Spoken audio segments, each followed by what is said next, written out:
ॐ अज्ञानतिमिरान्धस्य ज्ञानाञ्जलशलाकया चक्षुरुन्मिलितं येन तस्मै श्रीगुरुवे नमः। श्रीचैतन्यमनोभीष्टं स्थापितं येन भूतले स्वयं रूपः कदा मह्यं ददाति स्वपदान्तिकं। वन्देऽहं श्रीगुरुः श्रीयुतापदकमलं श्रीगुरून् वैष्णवांश्च श्रीरूपं साग्रजातं सहगना रघुनाथान्वितं तं सजीवं साद्वैतं सावधूतं परिजनसहितं कृष्णचैतन्यदेवं श्रीराधाकृष्णपादान् सहगना ललिता श्रीविशाखान्वितांश्च नमो विष्णुपादाय कृष्णप्रेष्ठाय भूतले श्रीमते भक्तिवेदान्तस्वामिनिते नामिने नमस्ते सरस्वते देवे गौरवाणी प्रचारिणे निर्विशेष शून्यवादी पश्चातदेशतारिणे हे कृष्ण करुणा सिंधु दीनबंधु जगतपते गोपेशा गोपिका कांता राधा कांता नमस्तुते तप्त कांचन गौरांगी श्री राधे वृंदावनेश्वरी वृषभानुसुते देवी प्रणमामि हरिप्रिये। जय श्री कृष्ण चैतन्य प्रभु नित्यानंद श्री अद्वैत गदाधर श्रीवासादि गौर भक्तवृंद।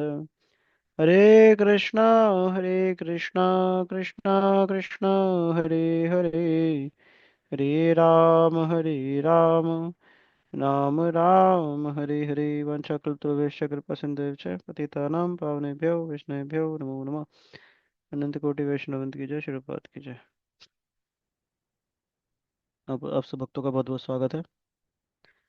तो हम लोग भगवद गीता के अध्याय 1 पर हैं और हम लोग श्लोक संख्या 30 कवर कर रहे हैं। कुछ भक्तों के कुछ प्रश्न थे।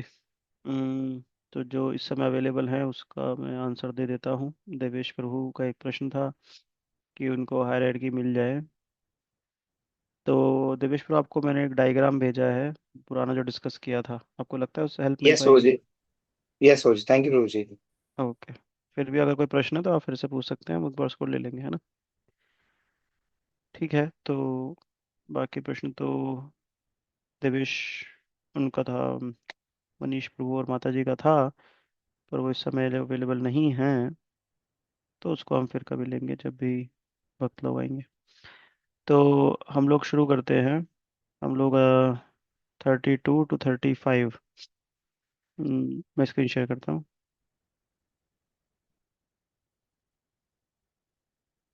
अम,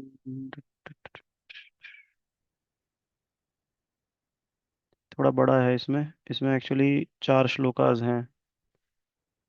तो इसको और फिर ट्रांसलेशन फिर परपट फिर हम डिस्कस कर लेंगे। यस, चेतन प्रभु आप पढ़ना चाहिए। ये बड़ा है तो पहले आप पढ़ लीजिए, फिर अनुज्ञा माता जी ट्रांसलेशन पढ़ लेंगी, और फिर एक भक्त का मैं और बोलूंगा तो वो परपट पढ़ लेंगे, है ना? यस चेतन प्रभु। यस प्रभु जी। हरे कृष्णा प्रभु जी। हरे कृष्णा। किम नो राज्यान गोविंद की भोगेम प्रीतिम वा येषा मेर्थ काम मच्युत नो राज्यम भोगा सुखानि च हम्म। त इमे वास्यथा योद्धे प्राणास्थया ध्यानि च अच्छा। हम्म। आचार्यं प्रसरम पुत्रास्त्य च पितामहा मातुला शुश्रा पौत्रा श्याला संबंधन संबंधी तथा। न छाया हम्म। एतात्र हन्तुमिच्छामि। हन्तुमिच्छामि गत्रो मया मधुसूदन हाँ हाँ। अपि त्रैलोक्या राजस्य हेतो की न मही कृते निहत्य। निहते धृतराष्ट्रय का प्रीतियम साज्य नार्दनम। हरे कृष्ण प्रभु जी। Thank you Chetan bro. Yes Anujna माता जी आप ट्रांसलेशन पढ़ सकते हैं। Translation: O Govinda, of what avail to us are a kingdom, happiness, or even life itself, when all those for whom we may desire them are now arrayed on the battlefield. O hmm, Madhusudana, when teachers, fathers, sons, grandfathers, maternal uncles, father-in-law, grandsons, brother-in-law, and other relatives are ready to give up their lives and properties and are standing before me, why should I wish to kill them, even though they might otherwise kill me? O maternal of all living entities, I am not prepared to fight with them even in exchange for the three worlds, let alone this earth. What pleasure will we derive from killing the sons of Dhritarashtra? हाँ, अर्जुन कह रहे हैं कि मतलब ये लोग तो पागल हैं। अगर जो भी हम लोग के रिलेटिव हैं, ये grandfather, maternal uncle, father in law, grandson, brother in law, तो ये सब लोग तो चलो फिर भी पागल हैं, मारने को तैयार हैं। परंतु हमारी इच्छा क्यों होनी चाहिए इन्हें मारने की? मतलब इस पे आई का शब्द यूज़ किया है, तो बोले मेरी तो इच्छा नहीं है इन्हें मारने की। और मैं I am not prepare to fight with them even in the exchange of three words, which means I love them even in front of three words given a choice. ये तो तीन संसार हैं कि आकाश, पाताल और धरती, इनसे भी ज़्यादा मैं पसंद करूंगा कि मैं इन लोगों के साथ रहूं। तो ये मुझे मारना चाहते हैं, कोई नहीं, मैंने दंडवत प्रणाम करूंगा, माफ़ी मांगूंगा, मैं चला जाऊंगा।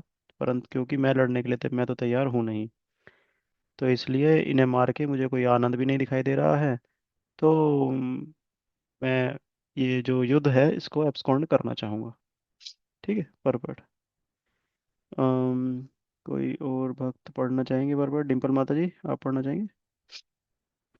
हरे कृष्णा प्रभु जी। हरे कृष्णा माता जी। Arjun has addressed Lord Krishna as Govinda because Krishna is in the object of all pleasures for cows and the senses. By using this significant word, Arjun indicates that Krishna should understand what will satisfy Arjun's senses. But Govind is not meant for satisfying our senses. If we try to satisfy the senses of Govinda, however, then automatically our own senses are satisfied.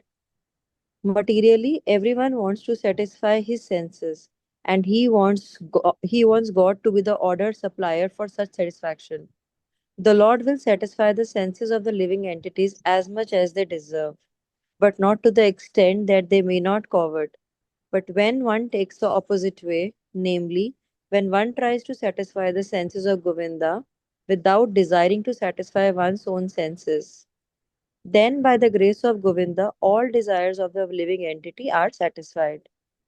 Arjuna's deep affection for community and family members is exhibited here partly due to his natural compassion for them. He is therefore not prepared to fight. Everyone wants to show his opulence to friends and relatives, but Arjuna fears that all his relatives and friends will be killed on the battlefield, and he will be unable to share his opulence after victory.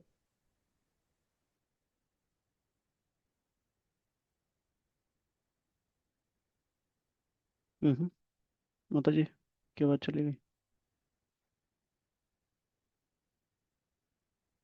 कोई और पढ़ सकता है? शिखा माता जी, आप पढ़ सकते हैं? Hello, यस can माता you जी। listen me? Hello. Hello. Yes माता जी, आपको आवाज़ आ रही है? हाँ जी, हाँ जी, आ रही है, आ रही है। पढ़ो यस, मैं आप। हेलो। यहाँ से, यहाँ से। Yes, this is a the, typical वो कैलकुलेशन। मेरी screen. Hare this is Krishna, मेरी आवाज आ रही है प्रभु जी? हाँ माता जी, अब आ रही है आपकी आवाज़। सॉरी, वो स्क्रीन चली गई, आवाज पता नहीं नेट को क्या हुआ, आई डोंट नो। ठीक है, यहाँ से पढ़ सकते हैं फिर आप, this is a typical calculation. Okay, अगर माता जी पढ़ना चाहती हैं कोई प्रॉब्लम नहीं है प्रभु जी, मैं कंटिन्यू करूँ? ठीक है, शिखा माता जी, आप पढ़ सकते हैं। ठीक है। This is a typical calculation of material life. The transcendental life, however, is different. Since a devotee wants to satisfy the desires of the Lord, he can, Lord willing, accept all kinds of opulence for the service of the Lord. And if the Lord is not willing, he should not accept a farthing. Arjuna did not want to kill his relatives, and if there were any need to kill them, he desired that Krishna kill them personally. At this point, he did not know that Krishna had already killed them before their coming into the battlefield and that he was only to become an instrument for Krishna. This fact is disclosed in following chapters. As a natural devotee of the Lord, Arjuna did not like to retaliate against his miscreant cousins and brothers, but it was the Lord's plan that they should all be killed. The devotee of the Lord does not retaliate against the wrongdoer, but the Lord does not tolerate any mischief done to the devotee by the miscreants. The Lord can excuse a person on his own account, but he excuses no one who can do harm to his devotees. Therefore, the Lord has determined to kill the miscreants, although Arjuna wanted to excuse them. जय, thank you शिखा माता जी। इसमें कुछ कुछ points आए हैं, हम discuss कर लेते हैं। एक तो इसमें एक माइंडसेट आया है अर्जुन का, है ना। अर्जुन कह रहे हैं कि भाई अ, आदमी अगर कुछ प्राप्त करता है संसार में तो अपने लोगों को दिखाने के लिए प्राप्त करता है ना। शो ऑफ, जिसे कहते हैं ना, show off, I have this. तो अगर वो कोई बड़ा पद प्राप्त करे और कोई उसको अप्रिशिएट करने वाला ना हो, कोई उसका गुणगान गाने वाला ना हो, तो वो व्यक्ति कहेगा कि मैं क्यों ही ये कर रहा हूँ, है ना। तो इसीलिए माइंडसेट आता है, व्हाट्स इन इट फॉर मी, मेरा इसमें क्या बेनिफिट है। जनरली वो कैलकुलेशन चलती है हम लोगों के, हम संसार में कोई डिसीजन लेते हैं तो हमारा कैलकुलेशन चलता है what's in it for me. तो ये है मटेरियल माइंडसेट होता है एक्चुअली ना, इसको मटेरियल माइंडसेट बोलते हैं, जिसमें व्यक्ति मटेरियल कैलकुलेशन करके सोचता है कि मेरा इसमें क्या भला है, मैं क्यों कर रहा हूँ ये, है ना।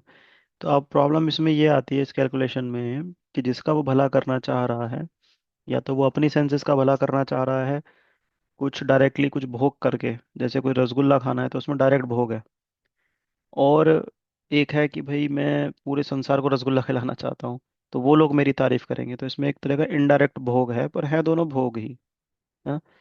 तो दोनों में ही ये कैलकुलेशन करना कि what's in it for me is problematic, because ना तो सब लोग कभी सेटिस्फाई होंगे, ना हमारी खुद की टंग कभी सेटिस्फाई होगी, तो हमेशा प्लेजर के लिए एक हैंकरिंग हमेशा बनी रहेगी, है ना। इसलिए संसार में देखा जाता है कि किसी के लिए हम कुछ करते हैं परंतु जब वो वापस रेसिप्रोकेशन नहीं आता तो दुख होता है। इसी तरह हमारे शरीर के लिए भी हम काफ़ी बार मेहनत करते हैं परंतु शरीर भी कई बार जवाब दे जाता है। हम ऐसे लोगों को भी जानते हैं जिन्होंने ज़िंदगी जिम में बिताई, फिर बुढ़ापे में बहुत परेशान होते हैं यही सोच के कि शरीर के लिए इतना किया और अब शरीर साथ नहीं दे रहा है। तो जो मटेरियल है ना वो टाइम के अंदर है, जो टाइम का फैक्टर है वो सब पे अप्लाई हो रहा है, तो शरीर पे भी अप्लाई हो रहा है, इमोशंस पे भी अप्लाई हो रहा है ना। तो मटेरियल चीज़ों के साथ जब हम इमोशंस रखते हैं तो जैसे मटेरियल चीज़ डिग्रेड होंगी तो इमोशंस भी अफेक्ट हो जाएंगे। ये किसी चीज़ के ऊपर भी एप्लीकेबल है और किसी पर्सन के लिए भी एप्लीकेबल है ना। तो अर्जुन का जो अभी माइंडसेट चल रहा है वो यही चल रहा है, व्हाट्स इन इट फॉर मी। इस वॉर को करने से मेरे का क्या बेनिफिट होने वाला है, ये तो सब अपने परिवार के लोग हैं, इनको मार के मिलेगा क्या मुझे। और यही माइंडसेट दुर्योधन का भी है, व्हाट्स इन इट फॉर मी। उसका यह है कि इनको सबको मार के मैं राजा बन जाऊंगा। तो इसको मटेरियल माइंडसेट बोलते हैं, जिसमें व्यक्ति अपने को सेंटर में रखता है और अपने से वो सेंटर में रख के वो सोचता है कि इससे मेरे क्या बेनिफिट होने जा रहा है। परंतु सेंसेस जो हैं वो किसके हैं, भगवान के हैं। भगवान का एक नाम है Govind, the one who gives pleasure to the senses. Kripa ji इस बात को पहली लाइन में क्लैरिफाई कर रहे हैं। कृपा जी बता रहे हैं कि Govind because Krishna is the object of all pleasures for cows and the senses. So Krishna gives pleasure to the senses, Krishna gives pleasure to the cows. तो यहाँ से हमें ये भी बात पता चलती है कि हम अपनी सेंसेस को किसी भी तरह से सेटिस्फाई करना चाहें, डायरेक्टली या इनडायरेक्टली, वो कभी क्यों नहीं होती हैं, क्योंकि हम या तो खुद के शरीर को सर्व करने का प्रयास कर रहे हैं या औरों के शरीर को सर्व करके अपने शरीर को सर्व करने का प्रयास कर रहे हैं, मतलब डायरेक्टली या इनडायरेक्टली। कृष्णा उसमें पिक्चर में नहीं आते हैं। तो वो बात प्रभा जी यहाँ बता रहे हैं कि हमको ये समझना पड़ेगा अपनी एक्टिविटीज में कि instead of what's in it for me I have to move from how do I serve Krishna. तो जो कृष्णा है जब वो सेटिस्फाई हो जाएंगे तो ऑटोमेटिकली हमारी सेंसेस को सेटिस्फेक्शन मिल जाएगा, बिकॉज गोविंद ही is the pleasure giving object to the senses, है ना। तो हमको उस माइंडसेट से अपनी ड्यूटीज कर रही होंगी, ये सोच के कि what's in it for me, नहीं what's in it for Krishna. और जब हम उस माइंडसेट से करते हैं तो हमको इस मटेरियल वर्ल्ड में एकदम रिलैक्स मिल जाता है। जैसे अभी हमारे साथ कोई कुछ होगा तो हम ये सोचेंगे कि इसने मुझे ऐसा क्यों कहा। बट आप खुद सोचिए कि अगर आप शिक्षा गुरु की पोजीशन पे हैं और आप किसी व्यक्ति को धीरे धीरे ऊपर उठाने का प्रयास कर रहे हैं संसार में, वो कितना कुछ झेलना पड़ेगा आपको, तब आपको नहीं लगेगा। Why? Because you are doing it for Krishna. ऐसे ही ऑफिस का काम रहता है, घर गृहस्थी की जिम्मेदारियां हैं, तो हमको वो कॉन्शियसनेस डेवलप करनी पड़ेगी, जैसे चौकीदार की कॉन्शियसनेस होती है। जिस किसी सोसाइटी का चौकीदार होता है तो उसकी कॉन्शियसनेस ये नहीं है कि ये सारे फ्लैट मेरे हैं। उसकी कॉन्शियसनेस ये है कि मेरा जो ड्यूटी का टाइम है ये और ये है, मुझे इसके बीच में इन सब फ्लैट्स का ध्यान रखना है। कोई चोर उचक्कर ना है, कुछ ना, तो सीटी मारता रहता है, जगता रहता है, पूरा एक्टिव रहता है। नया फ्लैट आ गया तो नई जिम्मेदारी बढ़ गई उसकी, पर ये नहीं कहता कि ये मेरा फ्लैट है। इसी तरह हम लोगों को भी भगवान ने ना कुछ जिम्मेदारियां दी हैं, कुछ कुछ टेक केयर करने के लिए सामान दिया है। इसलिए डिवोटी जब मैं नया नया भक्ति में जुड़ा तो मैं देखता था डिवोटीज नोटपैड के ऊपर या कुछ उनका सामान होता था उसके ऊपर नाम लिखना होता था तो लिखते थे ICO, और फिर अपना नाम लिखते थे, राहुल अग्रवाल, ICO गौरव तोमर, और ICO उदित तायल, ICO शिखा मलिक, ऐसे लिखते थे। तो मैं कहता था ये ICO क्या है? आप सिंपल लिखिए माई नेम दिस, कहते नहीं। ICO मतलब in care of. I am not the proprietor, controller, or enjoyer of this object. I am only the caretaker. This object has been given to me by Krishna. तो I am only the caretaker. तो जब तक मेरे पास है मुझे इसका care करना है। तो to that extent I am attached to it. जैसे एक चौकीदार है, वो अटैच्ड है कि हाँ भैया सारे फ्लैट हैं, वो अटैच है क्योंकि उसकी ड्यूटी है ना, टेक केयर करना सारे फ्लैट्स का। तो वैसे ही to that extent we are attached, but but as soon as that duty is over we are not attached, वैसा। तो जब तक हम संसार में हैं हमें केयर टेकर की भूमिका में अपनी जिम्मेदारियों को निभाना है, और जहाँ पे अटैचमेंट आया वहाँ प्रॉब्लम शुरू हो जाती है। ठीक है ना। तो ये बात प्रभुपाद जी यहाँ पे बता रहे हैं। या and Lord excuse a person, actually ये भी बहुत इंपॉर्टेंट है। हम स्पेशली डिवोटी डीलिंग्स में ना, अभी हम सब लोग भक्ति कर रहे हैं, हमको ध्यान रखना है कि जब हम डिवोटी डीलिंग करते हैं ना तो डिवोटीज के साथ डीलिंग हमारी कर्मी लोगों के साथ जैसे डीलिंग थी वैसे नहीं होनी चाहिए। हमको बहुत ध्यान रखना है, बहुत ज़्यादा। जैसे किसी प्राइम मिनिस्टर और प्रेसिडेंट से बात करेंगे तो ऐसे कैजुअल वे में बात नहीं करेंगे, है ना। जैसे प्रेसिडेंट बोले कि आपसे हरे कृष्णा और आप बोल दें कि हाँ हाँ ठीक है। होगा अपने घर का होगा प्रेसिडेंट। तो डिवोटीज का ऐसा ही है, हमको बहुत ध्यान रखना है। क्योंकि डिवोटीज को जो है ना भगवान, ये तो प्रेसिडेंट प्राइम मिनिस्टर हैं, वो तो अनंत ब्रह्मांडों के स्वामी हैं जो डिवोटीज को इतनी वैल्यू देते हैं। वो अपने से ज़्यादा वैल्यूज डिवोटीज को देते हैं। कहीं भी भगवान को आप ऐसा नहीं पाएंगे किसी और व्यक्ति के चरणों में बैठ के पैर धो रहा हो या अपने पैर धुलवा रहा हो। भगवान डिवोटीज के साथ ही ये सब एक्सचेंजेस करते हैं, उनसे गालियां भी सुन लेते हैं। गोपियां तो भगवान को खूब गालियां ही दिया करती थी, जो उनको वेदों की स्तुति से भी ज्यादा मीठा लगता था भगवान को। तो भगवान बहुत प्रेम करते हैं डिवोटीज से। तो हम लोग भी जैसे मंदिर जाते हैं, मंदिर के इन्वायरमेंट पे रहते हैं, या डिवोटीज के साथ फोन पे पर्सनल एक्सचेंजेस रहते हैं, उसमें हमें बहुत ध्यान रखना है कि सेंटिमेंट्स डिवोटीज का किसी भी तरह से हर्ट ना हो, है ना। और कभी हो भी जाता है हमारे से जाने अनजाने, तो भगवान के चरण कमलों में गिर के माफी मांग लेनी चाहिए, क्योंकि अभी हम मटेरियल लेवल पे हैं, धीरे धीरे स्पिरिचुअल पाथ पे आगे बढ़ रहे हैं, तो पुरानी कंडीशनिंग हावी हो जाती है। तो चरण कमलों में गिर के माफी मांग लेनी चाहिए भगवान के। ठीक है। तो हम टेक्स्ट 36 पे चलते हैं। किसी का इसमें कोई प्रश्न है अभी तक?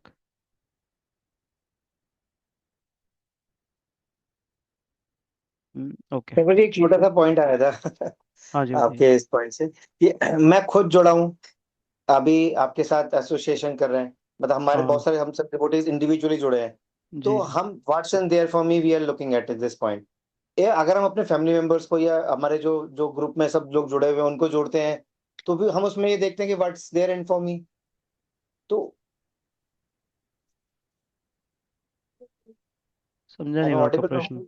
हाँ जैसे मैं जैसे हाँ हाँ। अभी हम क्लासेस में आपके क्लासेस में साथ आ रहे हैं, हाँ हैं, हाँ। तो है ना, क्लासेस में हम ये तो देखते हैं कि what's in it for me. What's in it for me. Hmm. अभी अभी स्टेटस लगाया था सबने, वो नए क्लासेस अब स्टार्ट हो रही थी, कुछ हम्म। लोगों ने ज्वाइन किया।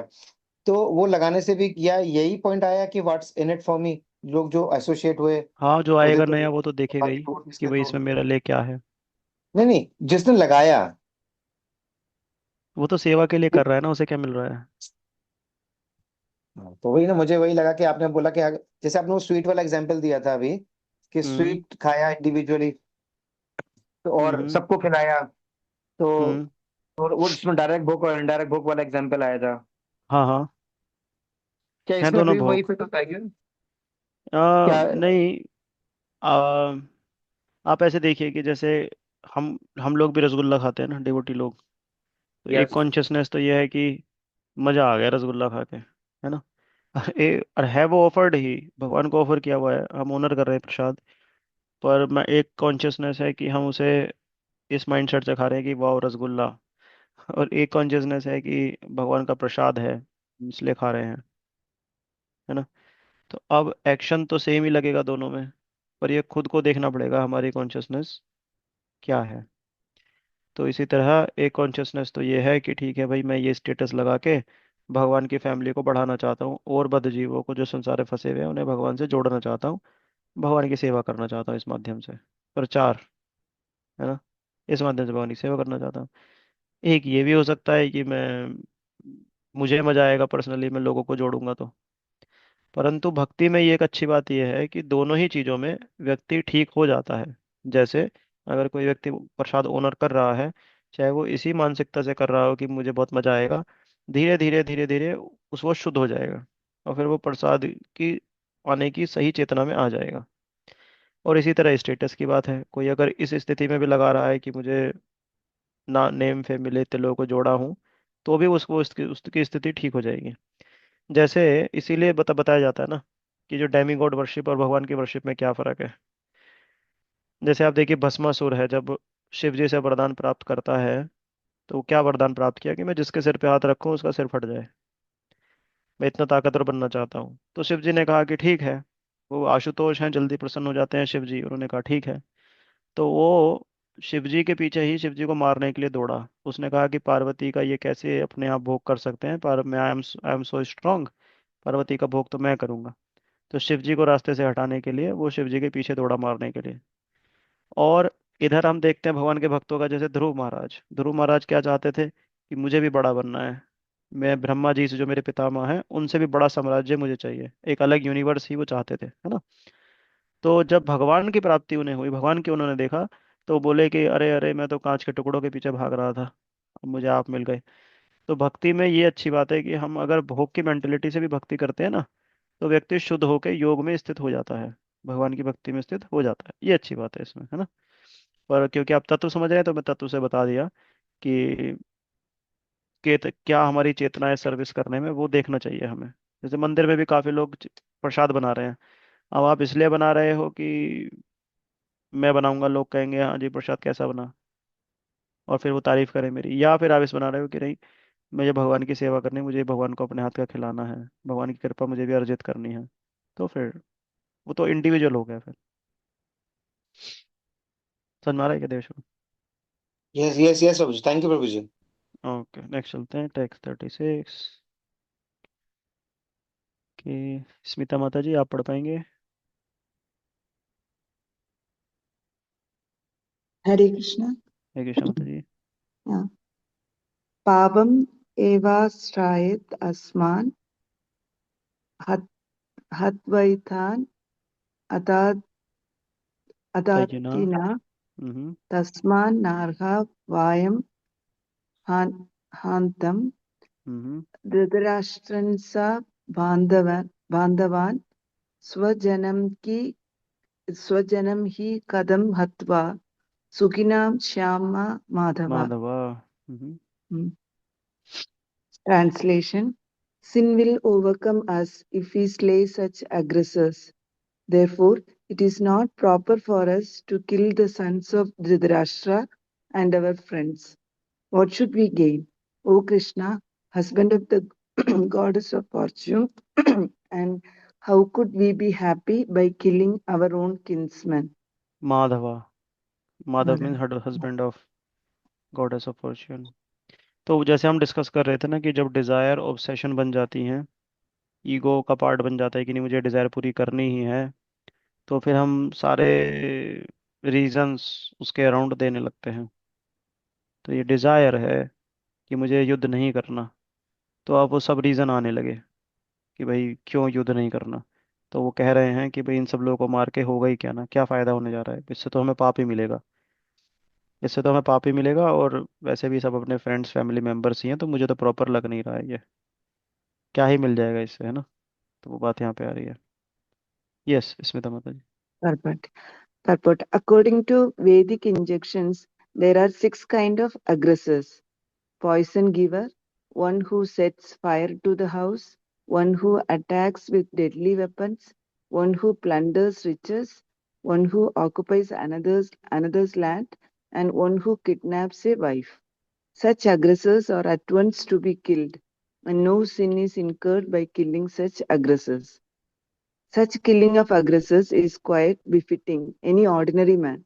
But Arjuna was not an ordinary person. He was saintly by character, and therefore he wanted to deal with them in saintliness. This kind of saintliness, however, is not for Kshatriya. हालांकि अगर All देखा जाए ना, जैसे यहाँ बताया है कि जो वैदिक इंजंक्शन है उसमें 6 तरह के अग्रेसर होते हैं। अत्याचारी, अग्रेसर मतलब अत्याचारी, 6 तरह के अत्याचारी बताए गए हैं। तो पहले अगर देखें तो ट्रांसलेशन में अर्जुन यही कह रहे हैं कि इस तरह के अत्याचार से क्या ही फायदा है, इससे तो हमें सिन मिल जाएगा, है ना। अब फिर प्रपा जी परपट में बता रहे हैं कि एक्चुअली 6 तरह के अत्याचारी होते हैं। एक तो पॉइजन गिवर, तो दुर्योधन ने वो काम किया हुआ था पॉइजन देने का, है ना। हम बिगिनिंग क्लासेस में देखे थे कि दुर्योधन ने जहर दिया था भीम को, जिससे वो पाताल लोक में चले गए थे, और फेंक दिया था गंगा में ये सोच के कि मर गया, पर वो बच गए थे। तो ये काम भी उसने किया हुआ था, poison giver. Then one who sets fire to the house, वो काम भी उसने किया हुआ था। एक महल बनवाया मोम का, और पांडवों को उसमें भेज के आग लगवा दी थी।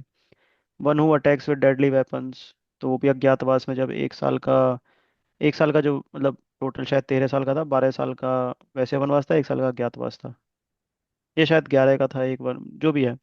तो उसमें भी उसने कई बार उसने युद्ध किया था, उससे पहले भी कई बार उसने युद्ध की स्थिति में ये सब काम किए हुए हैं, या फिर किसी और से करवा दिए, वो भी किया हुआ है।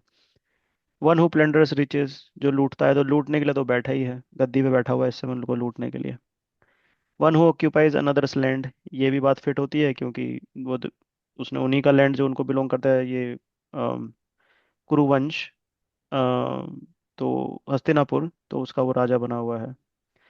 One who kidnaps a wife, तो यहाँ पे हम देखें तो उसके जो साथ दे रहे हैं उन्हीं में से एक ने द्रौपदी का किडनैप किया हुआ था, जिसको फिर जाके अर्जुन ने पकड़ा था बाद में, अर्जुन या शायद भीम ने।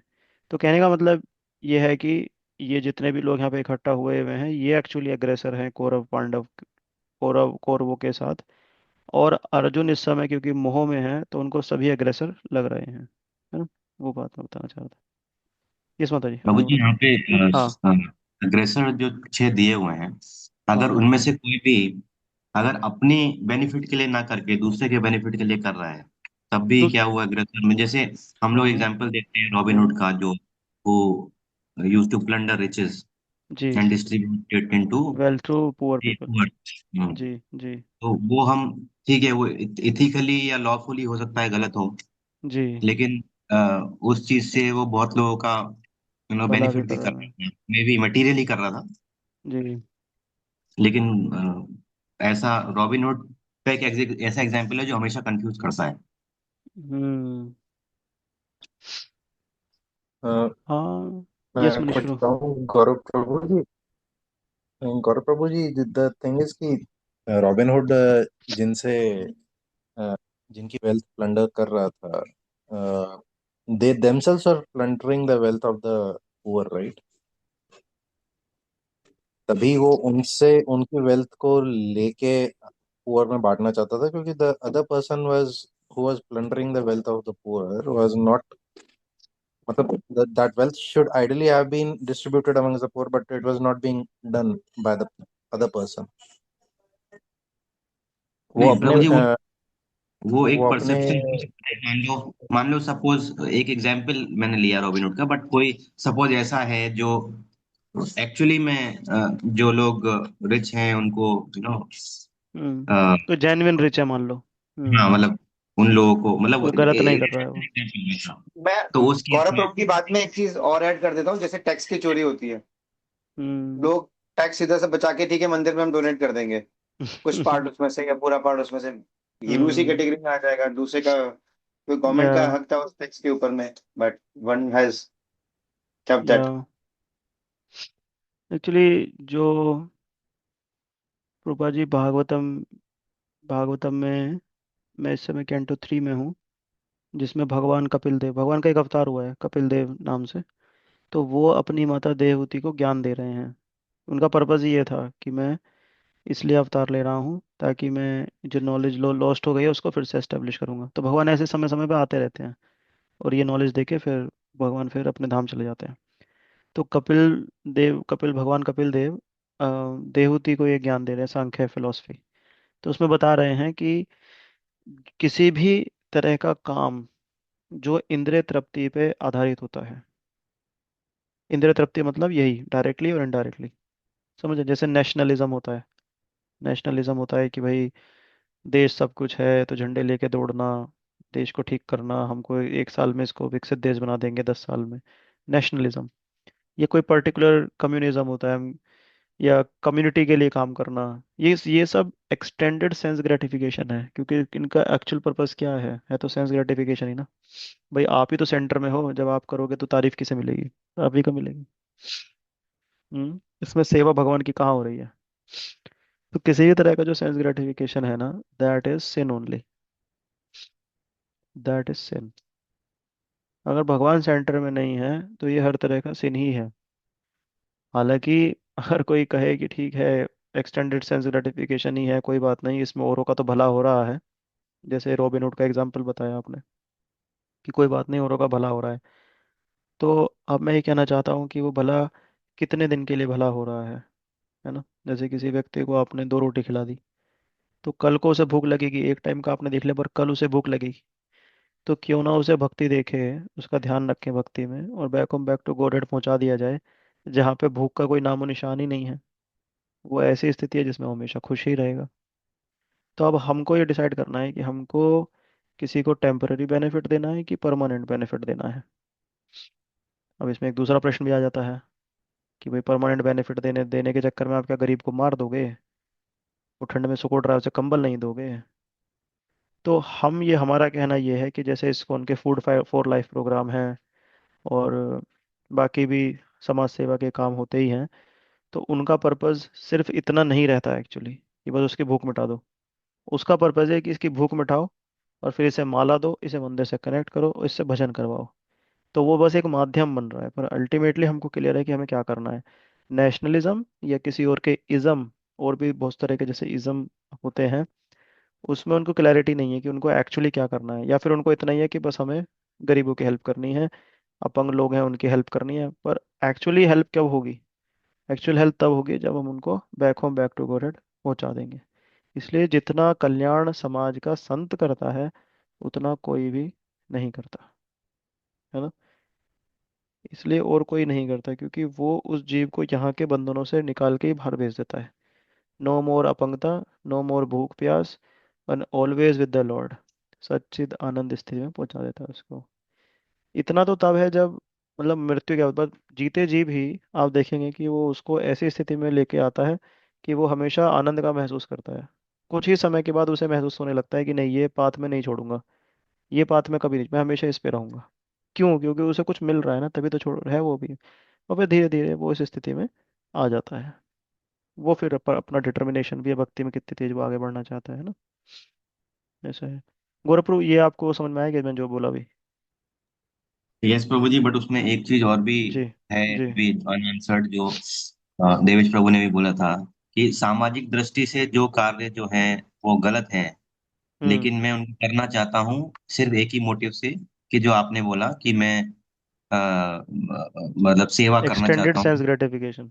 या। सेवा करना चाहता हूँ, वो पूरा का पूरा हम्म। जो भी, मैं सपोज एग्जाम्पल लेते हैं टैक्स चोरी का, मैं हम्म। टैक्स पूरा चोरी करने का नियत है मेरी। और हम्म। लेकिन मैं उस नियत से करना चाहता हूँ कि मैं उसको मंदिर की मैं सेवा में लगा सकूं ताकि उससे लोगों का उद्धार नहीं हो। नहीं, आपका सेवा में लगाने का पर्पस क्या है? भगवान को प्रसन्न करना।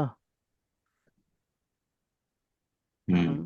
भाई भगवान तो आपके 2 रुपए से प्रसन्न हो जाएंगे अगर वो ईमानदारी से कमाया हुआ है तो। आप उन्हें बेईमानी के 2 करोड़ दो ही मत, जी। ईमानदारी के 2 रुपए दे दो। भाई अनंत अनंत लक्ष्मियां उनकी सेवा करती है, वो पैसे के थोड़ी ना भूखे हैं।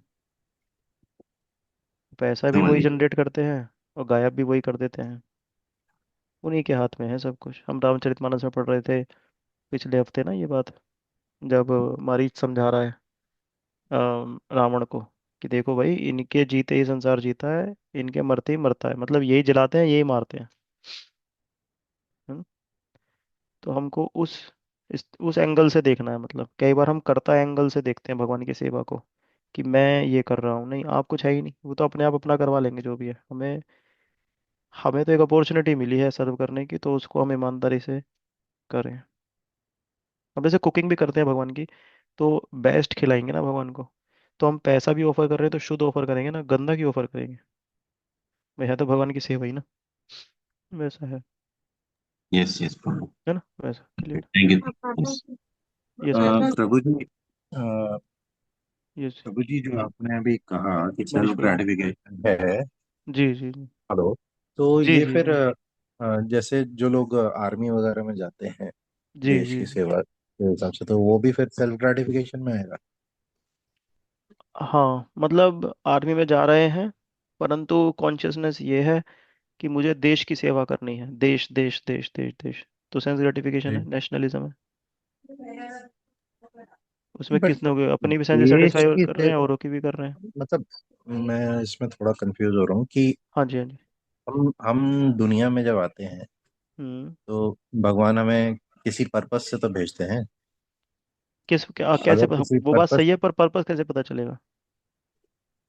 हाँ, वो पर्पस हर एक का अलग अलग है। अब कोई बड़ा उद्योगपति बन रहा है, या कोई देश की सेवा या आर्मी कर रहा है, अपनी जान दांव पे लगा रहा है। नहीं अब नहीं, हरि बोल मनीष प्रभु जी, आप मुझे मार्केट भेजे। आप बोले कि प्रभु जी ये जाके आप आलू ले आओ मार्केट में।